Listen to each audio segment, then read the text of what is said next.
Welcome to Glorious Botafogo, your number one source of Botafogo news in English. It's been a little while since I've sent a video here, and I know that. And every week I sit down and I look at what's been happening, and I say to myself that I am going to record a video and talk about what happened. And the last video that I posted here was February the 2nd.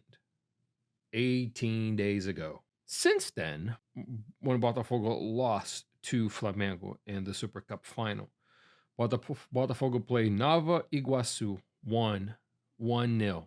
Played Madureira and lost 2-0. Played Flamengo again and lost 1-0. Tied Boa Vista 1-1. And tonight lost to Racing Club from Argentina in the Recopa Sul-Americana final, 2-0. On top of that, Botafogo still struggles to find a manager.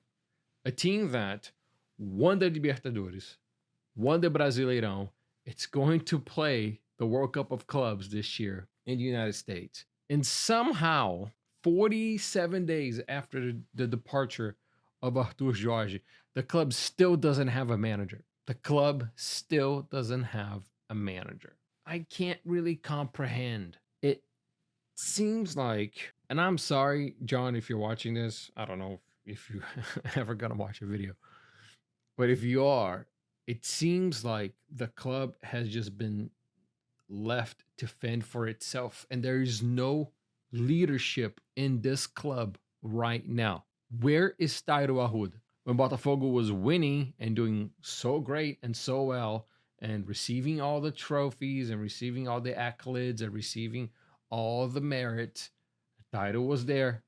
Where is Tairo Arruda right now? I haven't seen Tairo comment much of anything. He hasn't shown his face, nothing. No updates. Where is he? He's the CEO of the club. Where is this guy that you just hired to be director of football? Where is he? I just don't know. There is no leadership. What happened tonight against Racing and what happened against Flamengo in the both times that we played Flamengo is what happens when there is no leadership inside and outside the pitch. Inside the pitch, we don't have leadership because we don't have a manager. We had to tolerate Carlos Airia, which is one of the worst managers, if you want to call him that I've ever seen at this club. And then you bring Claudio Caçapa way too late. Should have brought Caçapa before. And he's trying to pick up the pieces, right, of what's happened. Today was his first loss with the club. He's had like 5 or 6 matches, and this one was his first loss. And tonight, what Alexander Barbosa did, probably one of the worst matches that I've ever seen Barbosa play with this club. Leaving gaps on defense, just doing whatever he wants. It's starting to remind me of the Barbosa that we saw with Thiago Nunes. That's what we're seeing right now. We're seeing the Barbosa that was playing with Thiago Nunes, the guy that we thought that, like, what is he doing here? Under Arthur Jorge's leadership, Barbosa became the center back that we saw at the end of the season. And then we get the news that finally Botafogo signed a manager, not signed a manager, but had an agreement with the manager. It was all over the news that it was basically a done deal. Less than 12 hours later, I wake up and it's like the deal is gone. There's no more deal with Vasco Matos because the manager did not have the necessary credentials to coach in Brazil, but also because I guess he felt remorse. He called Santa Clara, spoke to the president or the director there, and ended up getting a raise and extending his contract. In the tidbit of news that we get throughout the week from Brazilian press and other people that work covering the club as their day job, there's so many conflicting pieces of information. So much so that we're having to rely on Felipe Neto to go on X and say exactly what's going on because he was so tired of hearing all of this information coming from left and right, and none of it was correct. And Felipe Neto is a comedian / political activist in Brazil, a well-known guy, but he's not a football journalist. And he's got obviously privileged information because of his status and what he's done for the club in the past with his own money. Uh, it seems like he's in the know, and he just decided to come out and flat out say, "Hey, I'm tired of hearing all this conflicting information." Now, there is a good chance that once again, Mancini might be the Botafogo coach. It's not for sure yet.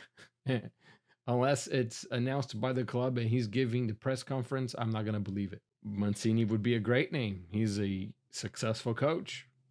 He won the incredible Premier League with Manchester City, which is one of my favorite football memories of my lifetime. Watching Aguero scoring that goal, and then just seeing Mancini on the sidelines and the whole thing between him and Balotelli. And then Mancini won the European Cup with Italy. He's a good manager. He's more of the like a classic manager, and he's a guy that really checks all the boxes that Texture wants when looking for a partner. Right? He keeps saying he wants a partner, and Botafogo Mancini's one of them.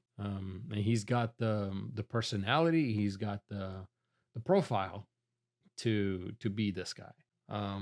One of the worries that the club has is that Mancini is so expensive that it may hinder the type of signings that we may get.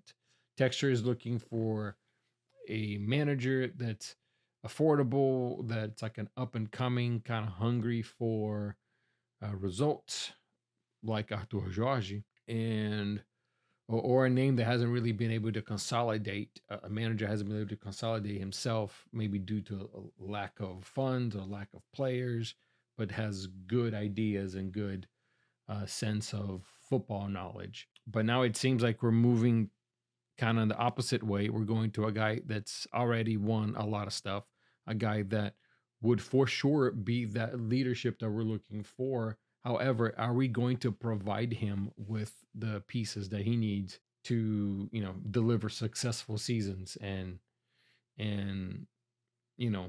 be worth what the club is paying? It would definitely be looking good on the sidelines, especially at the World Cup of Clubs. Mancini would be a great name to have on your sidelines, but it's just frustrating, man. It kind of kills the motivation to come over here and record these videos, because you see the club just not going anywhere. It's like it's stuck on quicksand and it just doesn't move. And it's going further down, right? It's going further down. I don't know. I really hope that by the end of February, which is in 8 more days, John Textor can finally provide us with the manager, because the way that it's going, it's starting to remind me of the Botafogo pre John Textor, which one year it would do well, and then one year it would do really bad to the point where it would get relegated. It's starting to look like that. And that just triggers my PTSD, and it triggers all of the sour memories that I've had with this club throughout my lifetime. The club that we have today, it's nowhere close, and it does not resemble one bit of the club that was just 2 months ago champions of the Americas.